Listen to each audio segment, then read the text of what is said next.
Ok.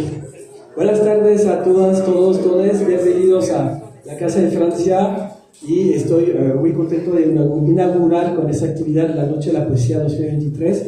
Estamos muy contentos de volver a verlos y volver a verlas a todas y todos. Porque el año pasado fue híbrido, intentamos y conseguimos hacer un evento pues, muy rápido y estuvo muy bien. Y este año ya vemos que ya empieza con buen número de gente y es una linda cosa. Estamos muy contentos y muy honrados hoy de empezar esta actividad con un homenaje al gran maestro Eduardo Lizalde. Entonces nos acompañarán diferentes personas, pero voy a dejar a Jacqueline André, la directora de esa maravillosa casa, presentarles en detalles. Yo lo que quería decir nada más es que esta fiesta empieza ahora, acaba alrededor de las 12, que tienen atrás de ustedes una librería de noche. La idea de eso es dar un poco de visibilidad, de luz a editores independientes de poesía. Entonces pues vayan, compren y consuman poesía, creo que es muy, muy importante. Ahí atrás estarán. Si quieren consumir alimentos nutricionales también se puede. Atrás en el parking tienen crepas y waffles. Estamos también celebrando la francofonía ahora, entonces pues pensamos en Bélgica y Francia en esta ocasión, pero podría ser más países. También para acabar, pues decir que esta fiesta de la poesía, antes que todo, es un vínculo, es un puente. Entonces no solo es francófonos, también invitamos a mexicanos, por eso también damos este homenaje. Y la idea es que básicamente pues la poesía se comparta y que siga creando hilos poéticos, que es el tema de este año. Bienvenidos, muchas gracias por estar aquí y voy a dejar a Jacqueline André presentar la mesa redonda de hoy. Gracias.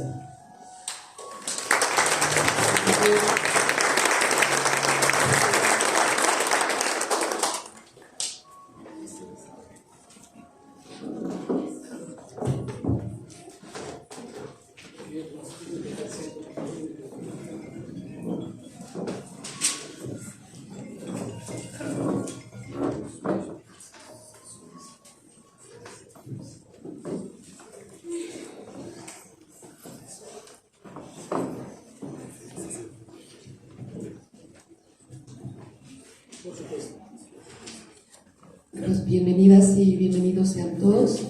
Muchas gracias por acompañarnos esta tarde. Les voy a pedir que me disculpen por este problema de afonía un poco inoportuno. Saludo con enorme agradecimiento a mis estimados colegas de la Biblioteca de México, Miguel García Ruiz, no sé si ya llegaron Marilu y Betty.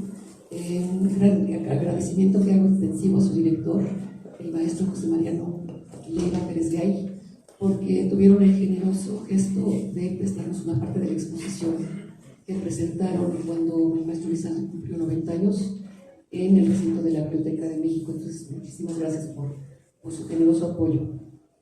Y de hecho, al término de esta mesa, vamos a invitarlos a que recorran la exposición y pondremos poemas del maestro Lizalde para que nos acompañen en este recorrido.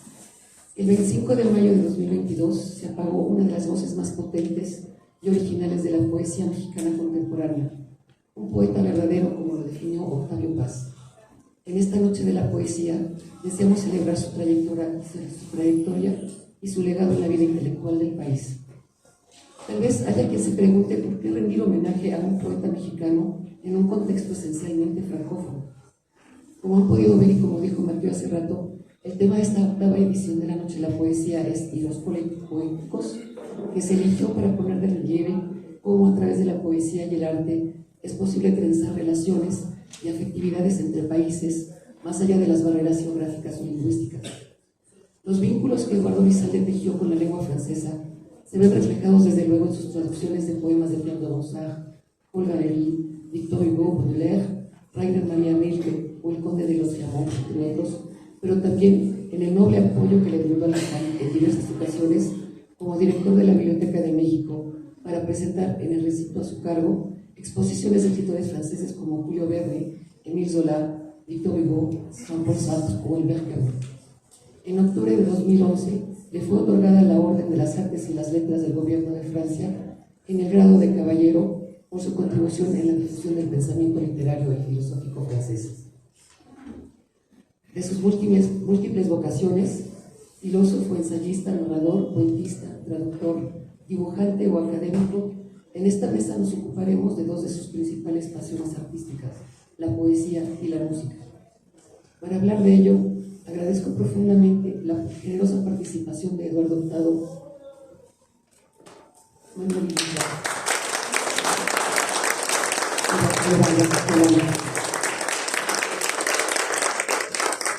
Voy a hacer unas breves semblanzas de cada uno de ellos antes de cederles la palabra. Eduardo Hurtado naciste en la Ciudad de México en 1950. Eres poeta, editor, ensayista, miembro del Sistema Nacional de Creadores. Has sido el jefe de medios de Canal 11, director literario de la Casa del Poeta Ramón López Velarde, editor y columnista de diversos medios impresos en México y en el extranjero. Tu poesía ha sido traducida al inglés, al francés y al árabe.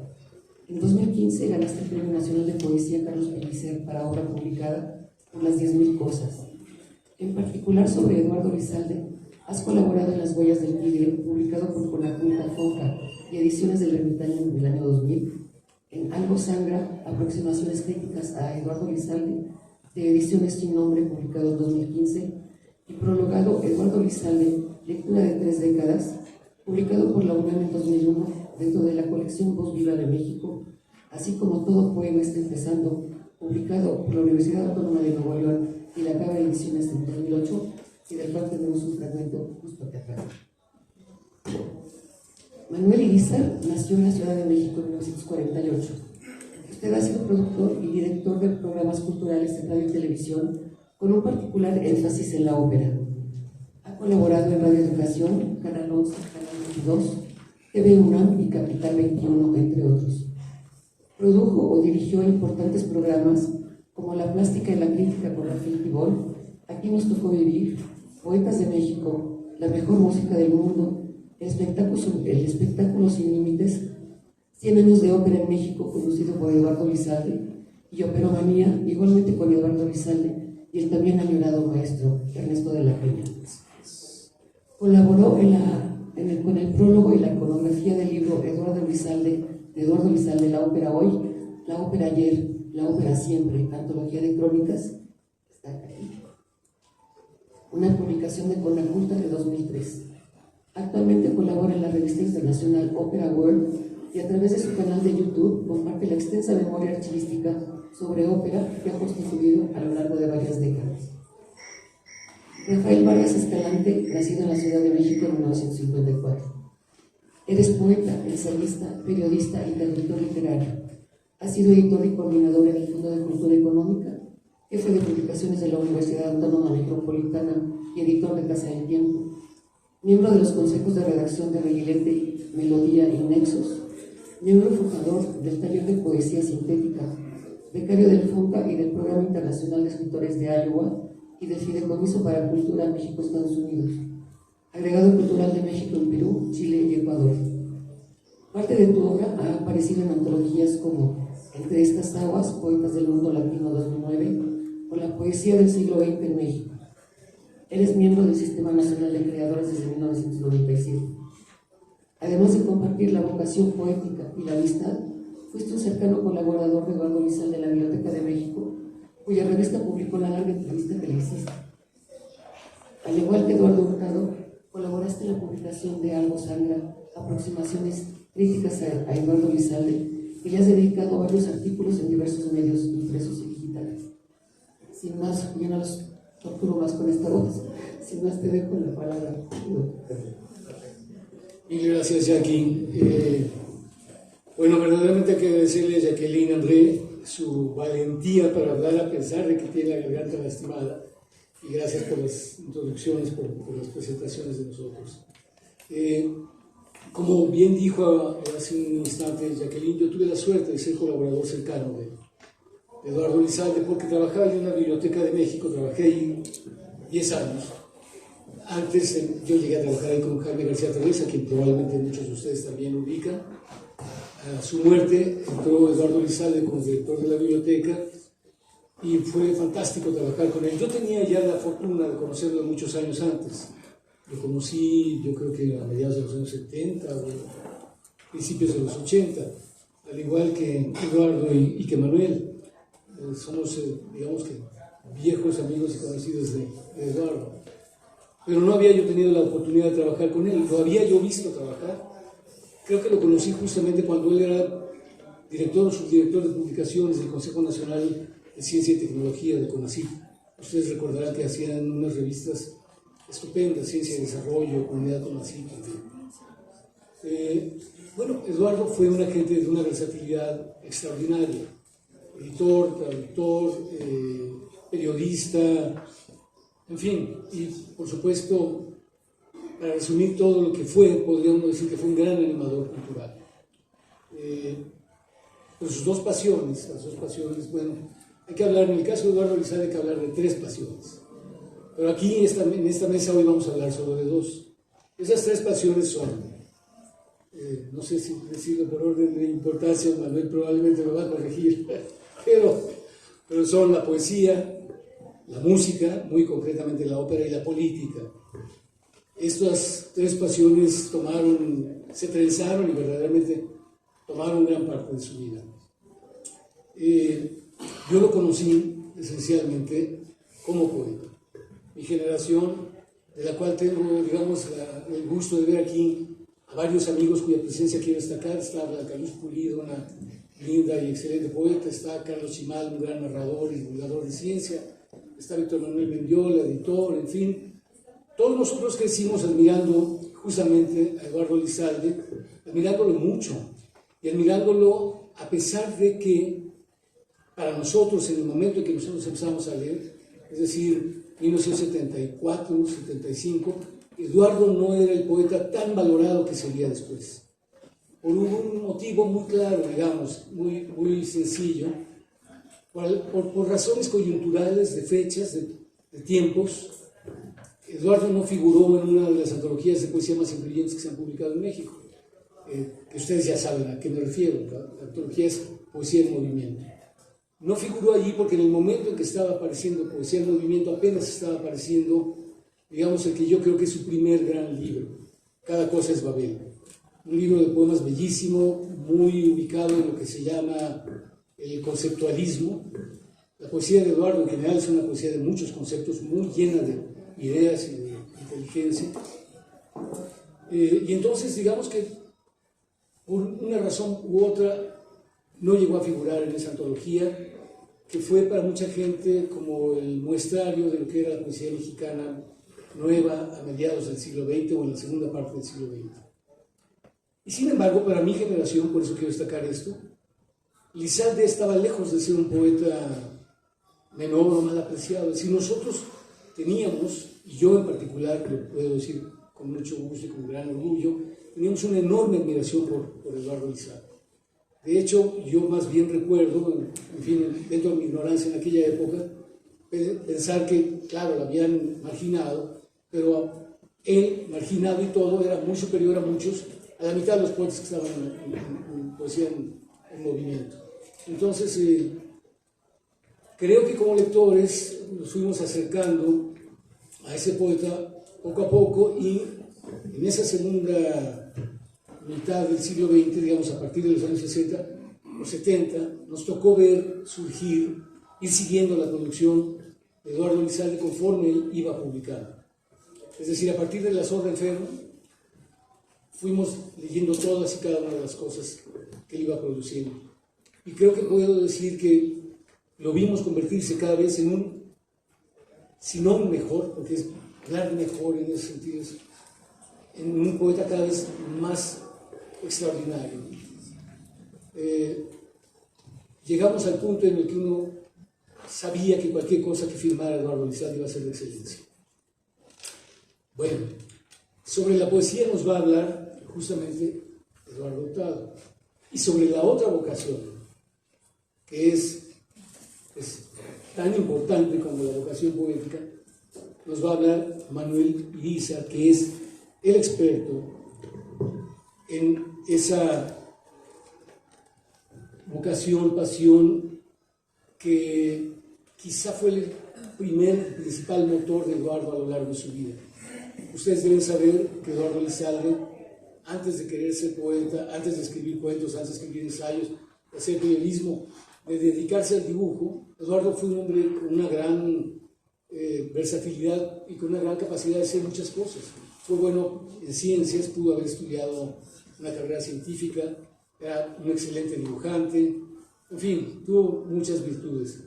Pero lo que él siempre quiso ser, no secretamente, sino muy abiertamente, y por desgracia no fue posible conseguirlo, fue ser cantante de ópera. No sé, pero muy probablemente muchos de ustedes, si no es que todos, saben que él tenía una voz extraordinaria, una hermosísima voz de barítono, y pudo haber sido pues un gran cantante. De hecho, ese pudo yo lo pondría un poco entre comillas, porque lo fue de alguna manera. Si no pudo seguir una carrera profesional fue por falta de medios. Ser cantante de ópera en México, como ustedes podrán imaginar, es ciertamente muy difícil. Se requieren muchas cosas. Todos lo hemos visto, nuestros grandes cantantes terminan marchándose al extranjero para acabar de formarse o de consolidarse. Entonces, sobre esa pasión nos va a hablar inmediatamente después de Eduardo Hurtado, Manuel Irizar. A Manuel yo le decía hace un momento que lo iba a presentar, y él me dijo que le parecía una exageración, pero yo creo que no. Como la memoria de la ópera en México. Este hombre sabe. Manuel, nacido en 1948, como recordaba hace rato Jacqueline, prácticamente desde niño también se ha dedicado a escuchar ópera de una manera. Avidez es una palabra que se queda chiquita para describir la pasión de Manuel también por la ópera.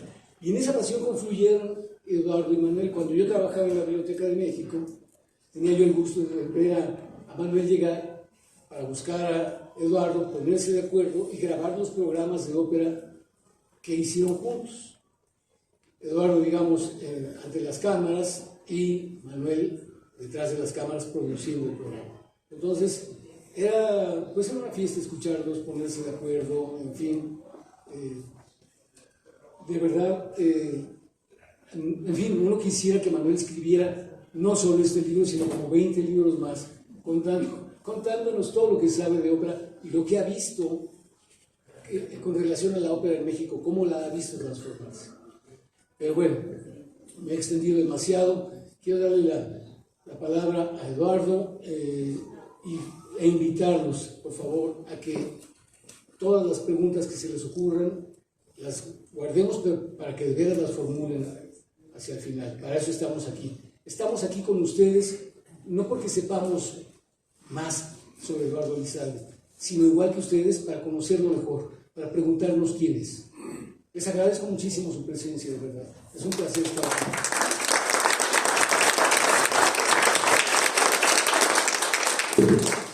Bien, buenas tardes, noches a todos ustedes. Gracias por su presencia.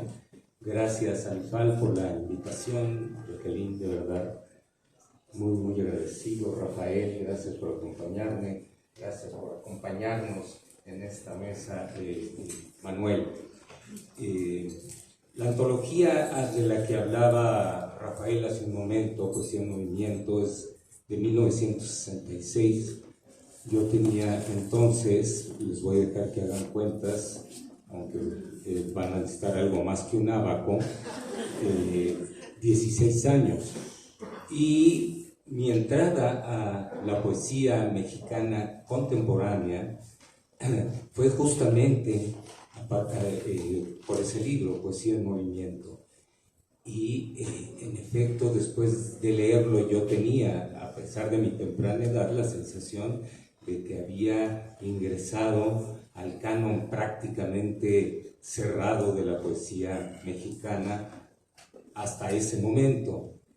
Y varios años después, principios de los años 70, ocurrieron dos cosas que cambiaron completamente mi relación con la poesía. Una de ellas fue el encuentro en una librería de la edición de Tigre en la Casa, la primera, hecha por la Universidad de Guanajuato, libro precioso, precioso en todos los sentidos posibles de esa palabra, que conservo como un tesoro. Y la otra fue ya en la universidad, en la Facultad de Filosofía y Letras, la posibilidad de asistir a un seminario con Eduardo Lizalde y entonces conocer personalmente a ese hombre que había leído y que ya para entonces había modificado mi idea de lo que podía ser la poesía. Nos mantuvo más o menos cercanos, no siempre era posible y nuestros caminos por momentos se separaron, pero básicamente nos mantuvimos más o menos a la vista y por momentos cercanos durante varias décadas.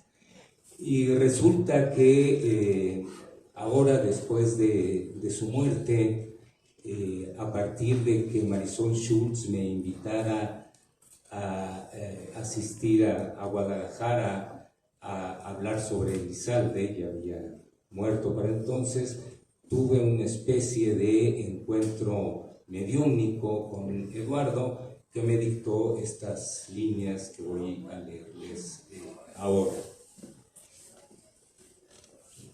El texto lo tuve que titular así: Autobiografía póstuma, y lo firma Eduardo Lizalde con un asterisco referido al final de la nota. Reza: por la transcripción, Eduardo Hurtado. Autobiografía póstuma. Eugenio Montale sostuvo que la obra de un poeta debe leerse como una hermosa biografía. En efecto, nacer y morir acá o allá son simples fatalidades que muy poco nos dicen acerca de Marvel, Hölderlin, Rimbaud, Rilke, Vallejo o Pessoa, comparadas con el retrato esencial que nos entregan sus poemas. Montale soñó en su juventud, como yo en la mía, con dedicarse al canto. Estudié ópera en mis años mozos. Aunque muy pronto me asumí como un cantante fallido, nunca traicioné mi pasión por la música y me convertí en un melómano irreductible. Otras vocaciones me tentaron desde temprano: la pintura y, claro está, la poesía. De manera que hacia los 12 o 13 años de mi edad me juzgaba dueño del talento necesario para ser, de manera simultánea, un Tita Rufo, un Miguel Ángel y un Góngora. En cuanto a mis pretensiones de poeta, bastante descaminado andaba a mis 15 años, a la deriva en las fronteras de un romanticismo trasnochado y el más rancio modernismo. De aquella época sobrevive un conjunto de sonetos que en mala hora rescató mi madre. Aquellos versos primerizos dan fe de un repulsivo candor y del empeño con el que mi padre me inculcó los principios de la más elemental artesanía. Cito: ¿por qué, placer, si pareciste un siglo, te volviste de pronto raudo instante, y tú, dolor efímero y punzante, dejaste vivo el colosal vestigio? De estos arrebatos aldeanos me rescataron la lectura del mejor López Velarde y mi primera inmersión en las obras de los contemporáneos: Owen, Villorrutia, Pellicer, Gorostiza. En poco tiempo, mi formación se enriqueció con incursiones en la obra de los poetas españoles del 27, Cernuda, Lorca, Salinas, Alberti. Ellos me revelaron la importancia cardinal de Góngora, el fervor con el que me di a explorar el universo lingüístico y metafórico del genio cordobés está en la raíz de mis hallazgos iniciales.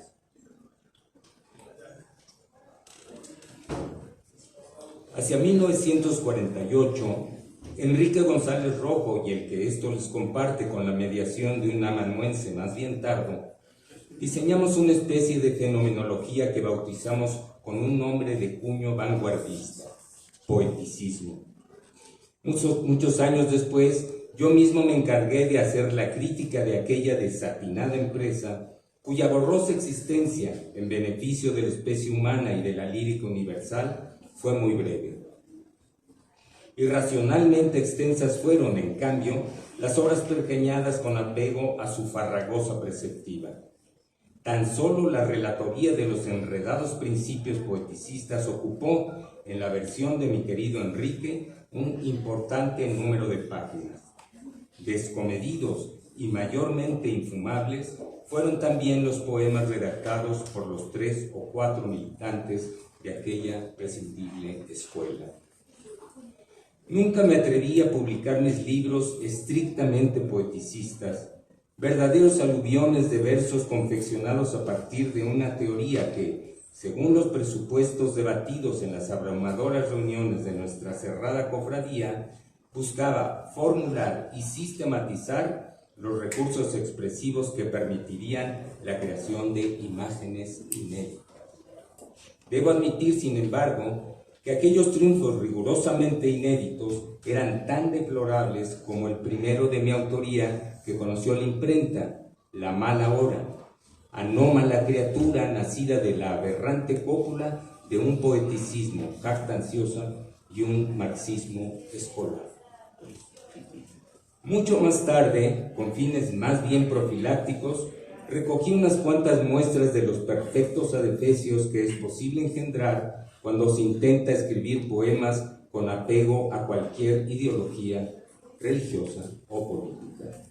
Adviértanse, si no, la grandilocuencia y el didactismo edificante de estos versos. Para los pobres ya el pan era tortuga, que mucho tiempo tardaba en caminar del mostrador a la boca. Pero el pan subió de precio y con ello fue mayor su lentitud. Era el pan de los hambrientos, para llegar tortuga y liebre para irse. Al final, ¿qué saldo positivo le dejó a mi obra el episodio poeticista?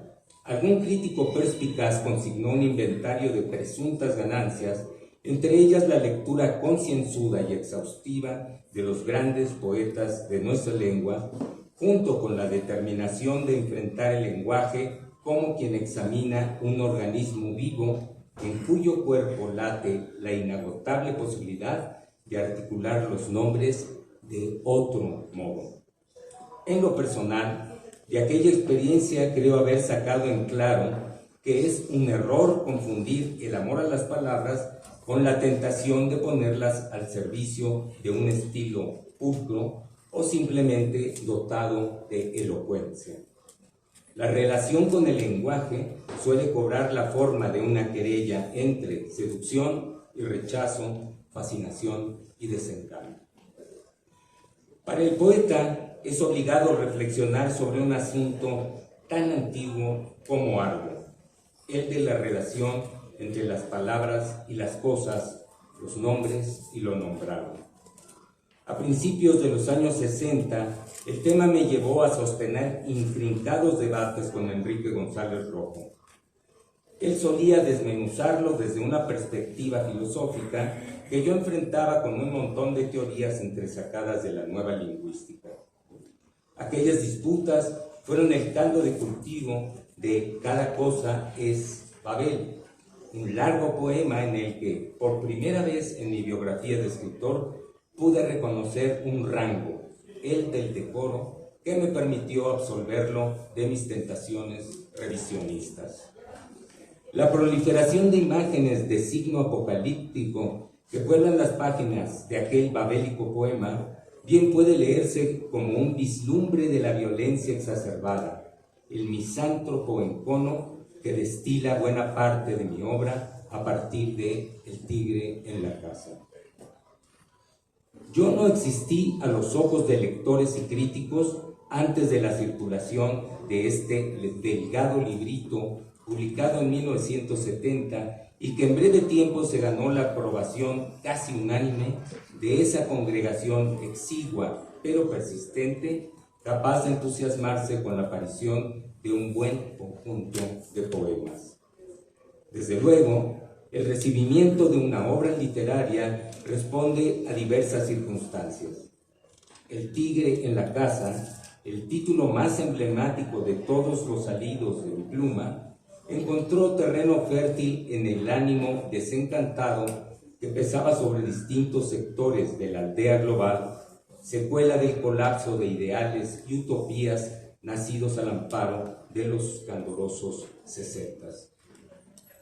Aunque el ciclo de incertidumbre se había iniciado varias décadas atrás, el Annus Horribilis de 1968 representó un punto de quiebre que, según sostuve en su momento y hoy quiero refrendar desde el plano inmaterial que ocupo, habrá de concluir con la extinción de la especie. En su momento, César Vallejo llamó la atención sobre la urgencia de reinventar el lenguaje incubado en las aulas, los hogares y los centros financieros, envilecido hasta la raíz por hábitos y maneras literalmente inhumanos. En los heraldos negros, Trilce y los poemas humanos, el poeta peruano se dispuso a subvertir las palabras y la gramática que han sostenido la injusticia, la explotación, el mal. Las perras palabras, como las llamó Cortázar, guardan ese oscuro poder. El ejemplo de Vallejo fue para mí un punto de referencia cardinal. Frente al giro que en mi poesía representó la aparición del tigre en la casa, la crítica se dio a la tarea de consignar las variaciones formales y conceptuales que explicarían la aparición de esa otra voz que no era fácil entrever siquiera en mis tentativas preliminares. En mi opinión, el factor que favoreció ese cambio se finca en el uso exhaustivo y con un sello muy personal de la ironía, elemento de antigua data que jugó un rol central en la lírica moderna, en especial a partir de la publicación de Las Flores del Mar. Sin el sesgo irónico, la vallejiana operación de desmontaje que registra cada página de mis libros a partir del tigre en la casa y la zorra enferma hubiera desembocado en un destripadero inadmisible. El registro irónico me ha permitido también construir una especie de estética de lo grotesco que a los lectores les permite asimilar, en el sentido boxístico de la palabra, mis consuetudinarios ataques a ideales y principios certificados por las buenas costumbres. Todos estamos a punto de la familia, de la afonía, quiero decir.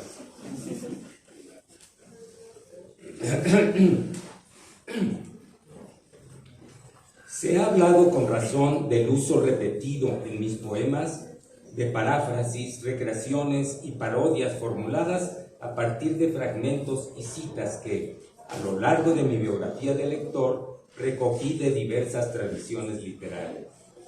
Desde muy temprano me apasionó este intrincado intercambio escritural que me permitió afirmarme en y contra las muy distintas voces que pueblan el bosque fascinante de la literatura.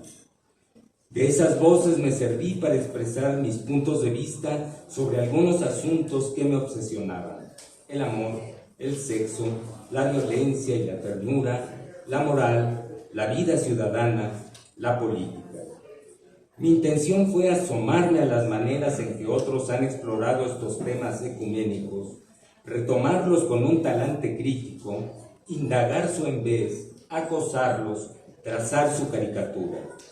Ejercí esta especie de hostigamiento con la misma disposición con la que un animal acecha su presa. A propósito de mis inclinaciones más extremas, quisiera retomar desde este vago plano en el que las consideraciones de espacio y tiempo pierden todo sentido, cierto tema que hace mucho abordé en diversas notas y entrevistas. Comentaba en ellas que mi obra forma parte de las vertientes rupturistas que a partir de los años 60 propusieron otras maneras de escribir poesía. Otras maneras no es más que un eufemismo que alude a las poéticas dominantes del momento, encabezadas por Octavio Paz. Entre mis colegas nacidos hacia el final de los 20 y en la primera mitad de los 30 del siglo pasado, algunos asumieron, sin manifiestos de por medio, esta ruptura indispensable. Entre ellos destacan dos autores con los que comparto un talante escéptico y mordaz, Gabriel Said y Gerardo Denis. Paz, con quien conversé franca y abiertamente sobre el tema, supo entender que nuestro gesto no implicaba la desaprobación de su obra. En el mundo del arte, lo planteó él mismo mejor que nadie, las rupturas no ocurren como negación de los hallazgos del pasado, sino como natural consecuencia de la necesidad que todo verdadero creador tiene de formular su personal visión de esa cosa inacible y tornadiza que llamamos realidad. La determinación de aplicarle a esa cosa el ácido de la duda, de vivir la poesía como insurrección y disidencia, le imprimió a mi poesía un sello inconfundible. Se ha dicho y reiterado que en mis poemas prepondera la voz de un moralista impío a la manera de Émile Cioran. No lo sé. En todo caso, mi escepticismo echa raíces en la idea de que la desdicha humana es el más grave síntoma de un mal incurable, la inteligencia, esa pifia evolutiva que ha corroído nuestra condición de animales sensibles. Para Cioran, la lucidez viene a ser, como la falta de ilusión, el resultado de una mengua de vitalidad. No puedo estar más de acuerdo, y agregaría que la razón, ensalzada como la herramienta más eficaz de conocimiento y apropiación del mundo, es el instrumento con el que la especie ha dispuesto su autodestrucción. Muchos de mis poemas asumen la idea, fácilmente verificable para quien se dé a la lectura de la historia universal, de que la humanidad ha fracasado de manera irremisible. Desde la aparición de las primeras civilizaciones hasta la actualidad, esta pobre criatura que somos ha practicado el odio al prójimo, se ha adherido a las ideologías religiosas y políticas más idiotas, ha dado muestras de un egoísmo impúdico y un afán compulsivo de riqueza. El hombre será siempre lobo artero del hombre, escribí en La zorra enferma. Nunca renegué de la belleza, aunque muchas veces cuestioné la noción maniquea de lo bello como mera antítesis de la fealdad, y lamenté la suplantación en nuestras sociedades de los valores estéticos por los valores del mercado. Es una verdadera lástima, pues son poemas de Eduardo, es una verdadera lástima que toda esta belleza, que todo esto no tenga el menor sentido. Es lástima de veras, es verdaderamente lamentable. No se encuentran palabras, ni existen, es lo más seguro, para lamentarlo a fondo. Qué lástima, qué lástima, qué lástima. Pero desmenuzar ciertas ideas ramplonas sobre la belleza no significa renunciar a ella. Artistas de todos los tiempos se han internado en esta zona del arte donde el horror engendra lo bello. Dante, Shakespeare, Quevedo, Blake, Sade, Baudelaire o Lautréamont nos han legado obras que justifican esa especie de aforismo que alguien trajo a colación a propósito de mi poesía. Sin la belleza no existiría el infierno. Reconsiderar nuestras opiniones estéticas desde un punto de vista así abriría la posibilidad de conjurar algunos de nuestros automatismos más nocivos. No solo de la belleza me hice cargo bajo la lupa reveladora de la poesía, también me di a la tarea de aplicarle el ácido de la duda al cuerpo maltrecho del amor, uno de los valores más venerados en la historia universal de la lírica. Muchos han cuestionado la forma especialmente corrosiva en que me ocupé de tan ilustre sentimiento, sin detenerse a observar que mi interés no era otro que echar luz sobre las pasiones más oscuras que forman parte de su naturaleza: los celos, el odio, la pulsión criminal.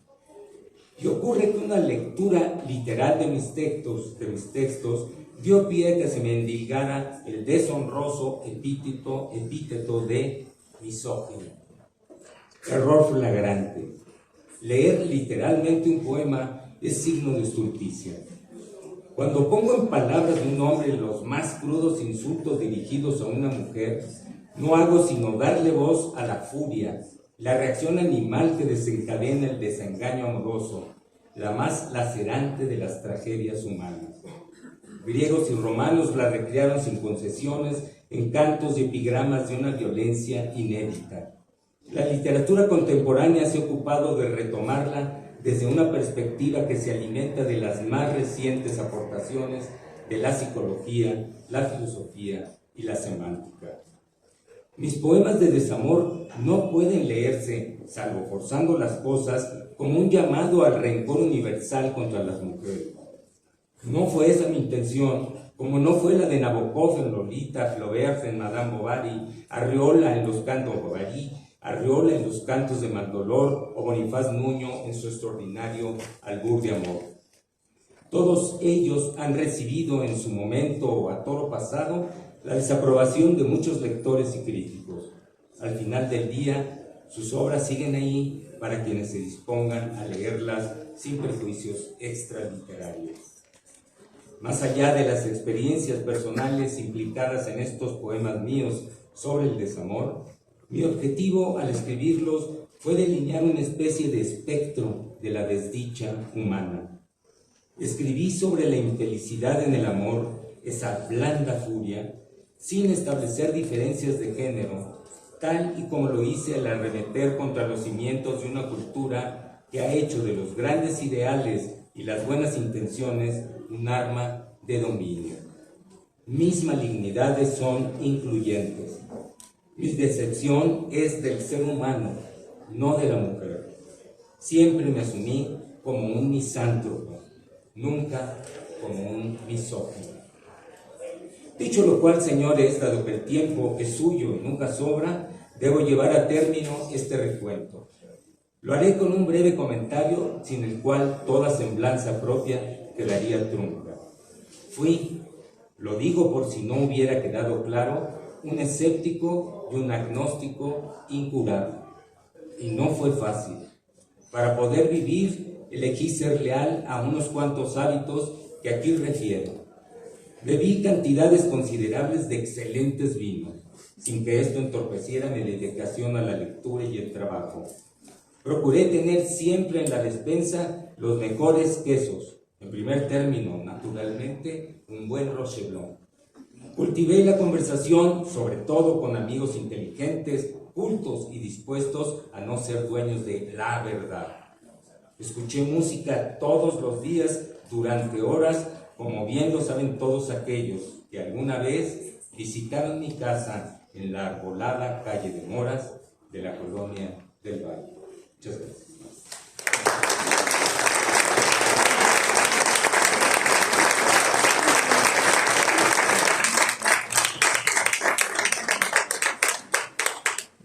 Pues ahí está el nexo exactamente, la música de la poesía y la música de la ópera. Pocas cosas pueden estar tan cerca realmente como la poesía y la ópera.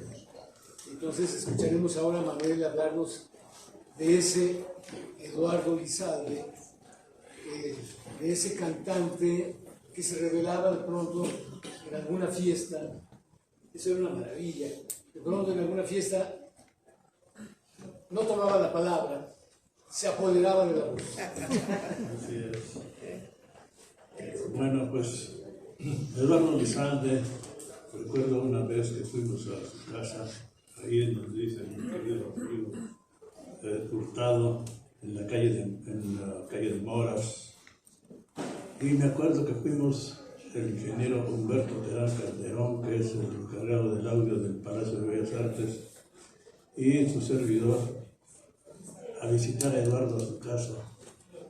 Y entonces lo primero que hizo fue recibirnos y me dice: pasen ustedes, amigos queridos, les voy a poner algo antes de que entren en mi casa, quisiera que escuchen algo.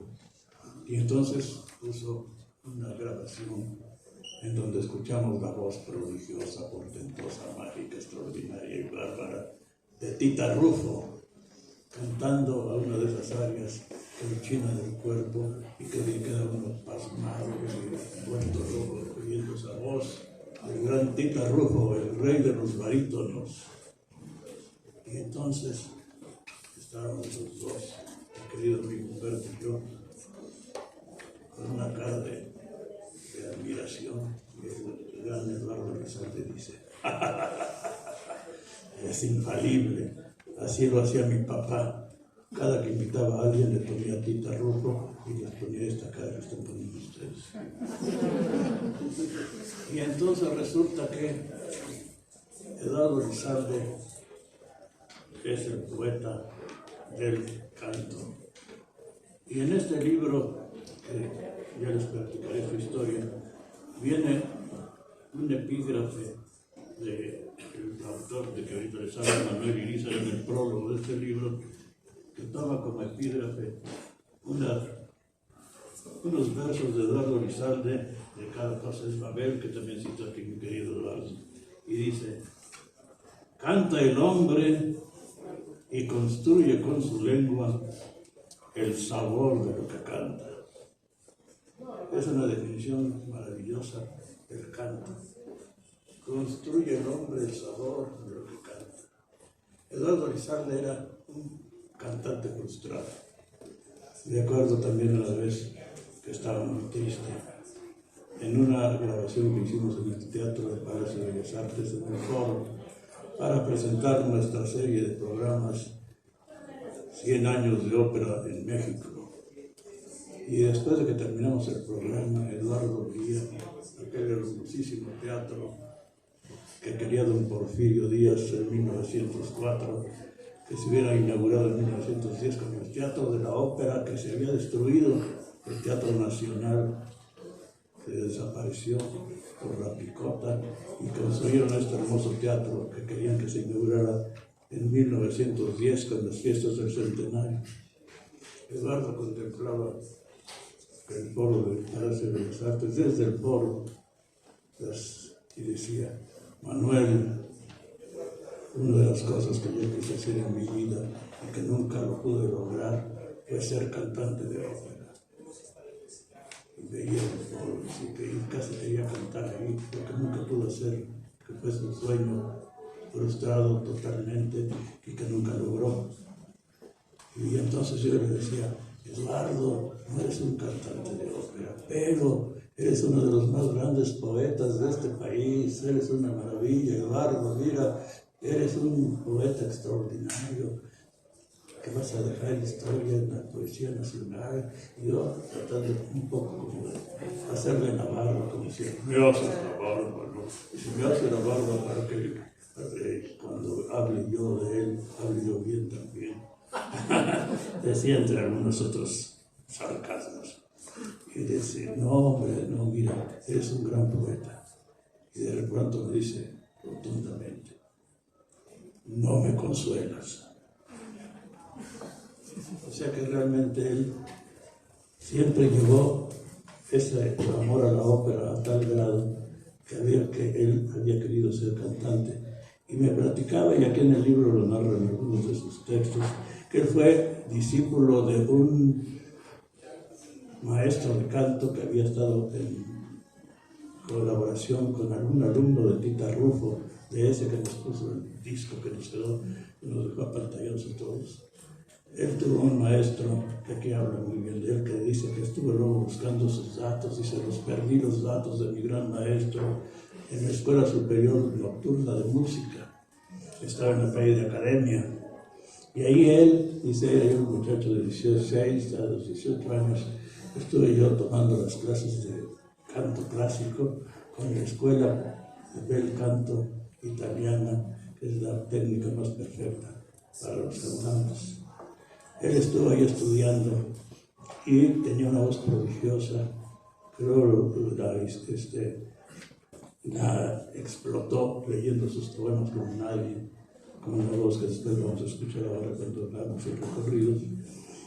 Y él entonces estudió la técnica vocal a fondo Y además de eso, venía su afición a la ópera desde su padre.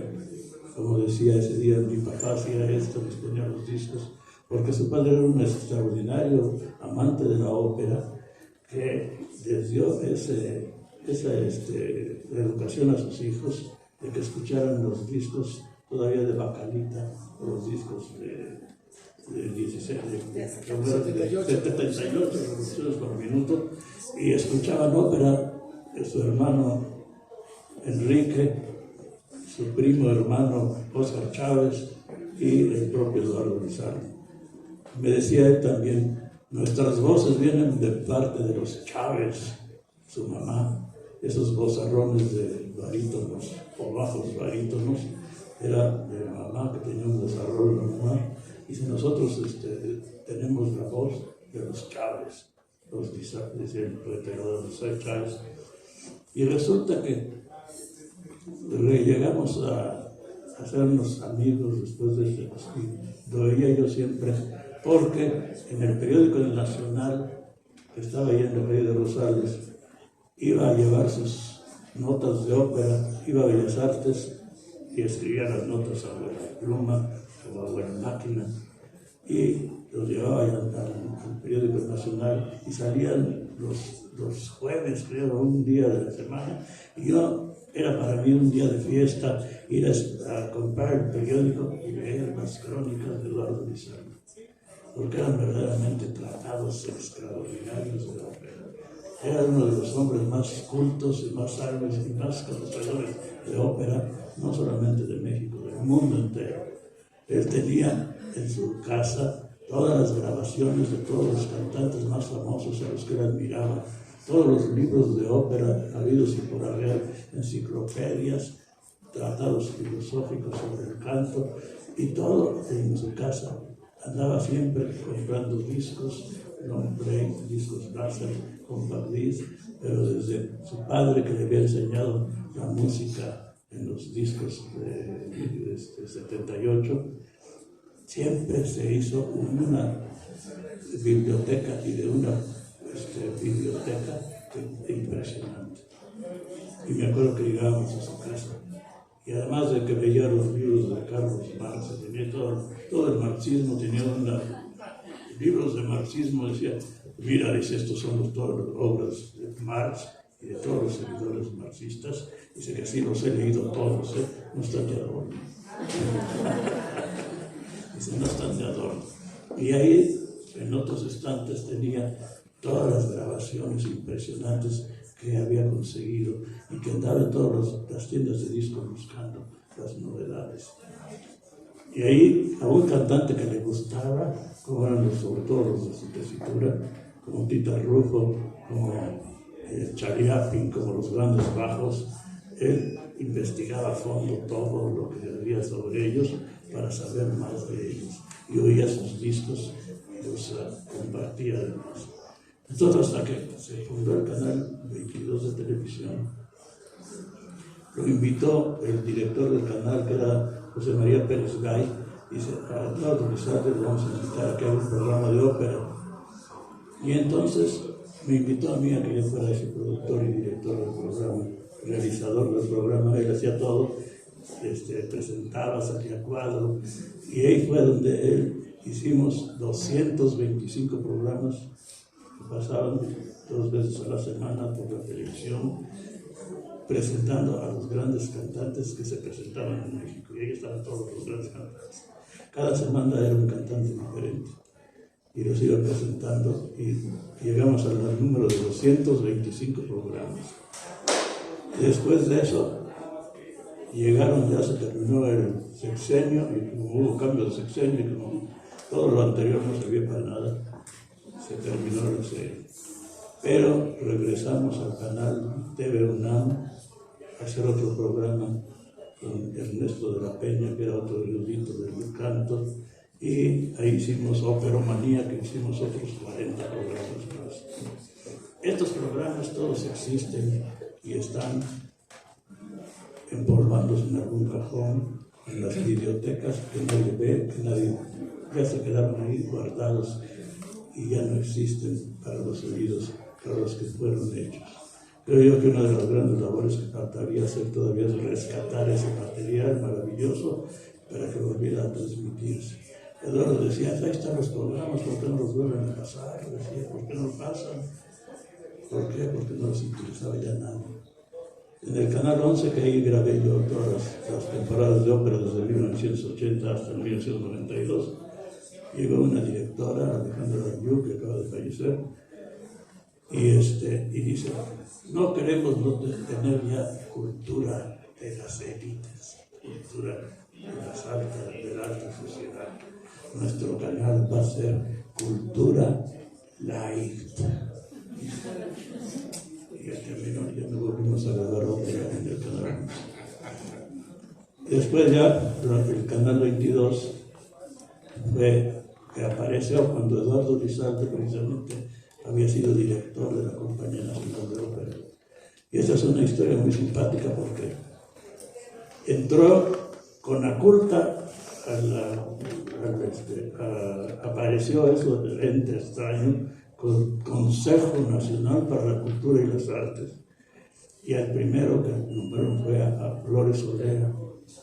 Flores Olea invitó a Eduardo Lizalde y le dijo, Eduardo, ahora sí vamos a poder ver ópera como se debe en México, en el mundo, vamos a tener todo. Y me decía, me platicaba después de que pasó mucho tiempo, me prometió el oro y el moro, pero no le dieron. Duró un año efímero porque se peleó Flores Olea con Octavio Paz y lo corrieron de Conaculta y se acabó todo lo de la ópera que había prometido. Oro y moro murieron. Entonces él siempre estuvo muy cercano a la ópera, pero durante ese año que estuvo ahí, llegó incluso a hacer óperas en la Pinacoteca Virreinal para los cantantes que todavía estaban por ahí, que ya se habían retirado, pero que volvieran a cantar, y los grababa. Y las óperas que hizo en ese periodo fueron muy buenas, trajo muy buenos cantantes. Es decir, realmente él estaba en su mundo, lo que él quería hacer, pero le duró muy poco el gusto. Fue como un año director de la Ópera de Bellas Artes. Entonces, pero sin embargo, seguía escribiendo él sus críticas de ópera y yo las recortaba. Y un día, el director de escenografía, Edgar Ceballos, fue a mi casa y me decía, mira, oye, Eduardo, él había trabajado con Eduardo en Bellas Artes. Todas sus críticas son maravillosas, todo lo que tiene, y yo las tenía recortadas y todavía las conservo. Las recortaba y las guardaba y tenía un montón de críticas ya. Y dice, oye, pero esto debe de hacerse un libro. Y entonces dijimos, vamos a hacerlo. Y entonces hicimos este libro. La ópera hoy, la ópera ayer, la ópera siempre. Es un libro de más de 500 páginas, con todos los temas de la ópera. Es casi una enciclopedia operática. Es verdaderamente la sabiduría que tiene este libro, ahora que estuve leyendo algunas cosas, todas las ideas y todos los cantantes que aparecen. Hay una lista al final de todos los cantantes que conoce Eduardo Lizalde. Es extraordinario.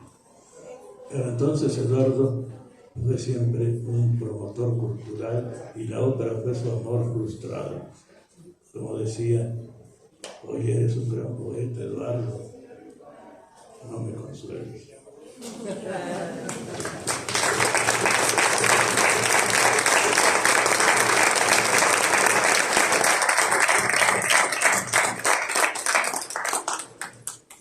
Creo que podemos sacar en claro muy evidentemente que Eduardo no habría sido el poeta que fue si no hubiese tenido esta pasión por la ópera. La suma de las artes, querido Manuel, ¿no es cierto? El drama, en fin. La obra de arte integrante. La obra de arte integrante. Porque la ópera tiene en sí misma todas las demás artes. La ópera es poesía, es música, es danza, es canto, es teatro.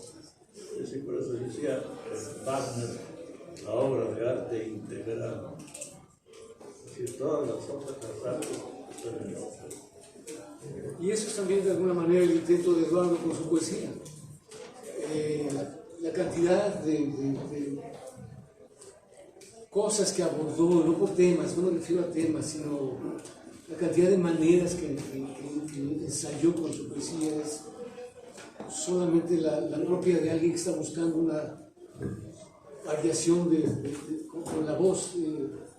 Es extraordinario. Bueno, y por fortuna tenemos la suerte de que el propio Eduardo grabara sus poemas. Los vamos a escuchar dentro de un momento cuando pasemos a ver la exposición. Yo les dije hace rato, si quieren ustedes hacer alguna pregunta, participar, más que una pregunta, si no es que haya una distancia en ese sentido, pero si alguien quiere decir algo, por favor, la idea de estar juntos es eso.